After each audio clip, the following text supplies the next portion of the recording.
If we take a list of the most dangerous places on Earth, North Sentinel Island is the standing in front of it. If even the world's greatest heroes are afraid to go here, there are many dangers hidden there. How people lived 60,000 years ago, same here, lies an ancient human society that had no contact with the outside world.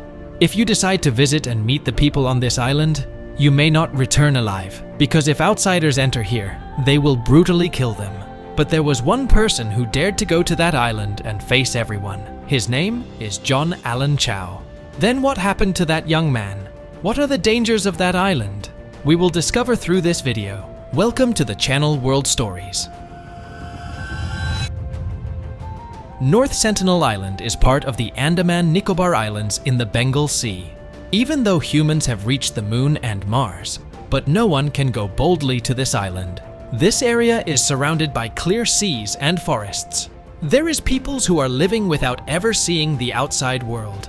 Even today, tribal community has not allowed anyone to pass through this area or establish a relationship with them. In the history written by modern man, the Sentinels came in the 18th century.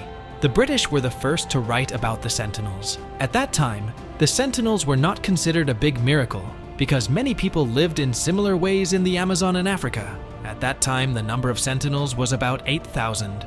According to photographs captured by government aircraft, only 15 people are believed to live on the Sentinels today. However, researchers and travelers familiar with the Sentinels suggest that the actual number of tribe members is around 150. According to some sources, the Sentinels are a tribe that hunts in a manner reminiscent of cavemen. They will attack anything unfamiliar. This threat has been overcome, and only a few peoples have arrived the Sentinels. John Allen Chau, who mentioned earlier, was a young man who went to the island of the Sentinels. John Allen Chau carried out all the preparations to reach the island. Allen arrived on the island wearing shields on his chest and stomach to protect himself from potential attacks by the Sentinels. Some media reported that Allen carried vitamins and medicines to prevent blood clots.